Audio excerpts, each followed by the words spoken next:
Welcome to Ballot Bites. Today's bite is building your ballot. Navigate to Ballot in the left menu and click on Add Ballot Item. You'll fill in the title or office. In this example, we'll use Board of Directors. Set your minimum and maximum votes.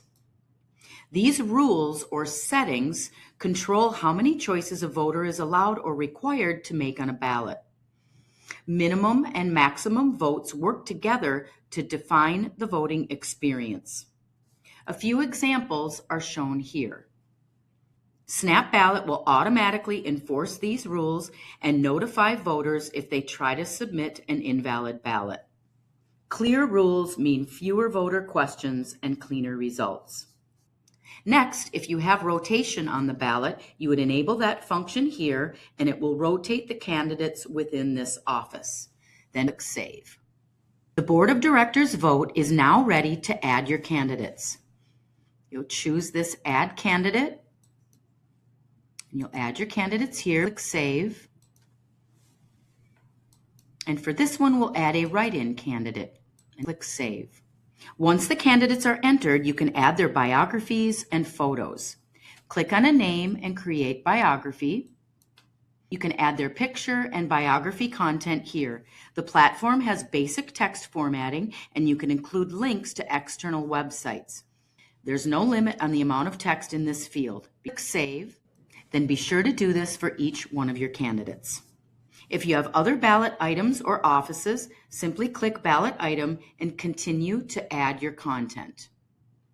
The back button will take you back to your ballot dashboard. If you need to edit your content at any time before the election opens, click that title, make your edits, and then save. An important note, once voting begins, you cannot change the ballot, candidates, offices, or items. If you have a bylaw amendment, go ahead and click Add Ballot Item, enter the title, and choose Bylaw, add the content, and click Save.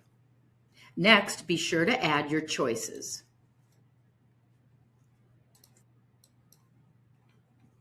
If at any time you need to edit, choose the ballot item.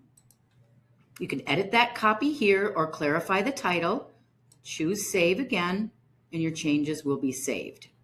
Next, we'll show an example of using a filter.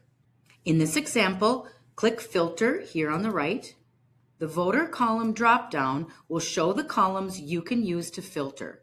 In this example, our voter upload included region for each voter. SnapBallot automatically populates this information. So here we'll choose region. Once selected, column value will also need to be selected from the uploaded voter information. In this filter, we'll go ahead and choose West, and then click Create. Now you can see there is a filter selected that will only show this ballot item or office to those voters located in the Western region. The column header is here, the value, and the voters in this filter. To get back to your ballot item, just click Back to Ballot Item. Click Back to Ballot to return to the dashboard. If you need to make changes, click the ballot item title. You can choose the filter. You can make any changes there. Or if you need to make changes to either of the candidates, you can do that. And then just be sure to click back, and that will take you back to your ballot item. This concludes the overview of building your ballot. Thanks for watching. Grab another bite in our series of quick tips at any time.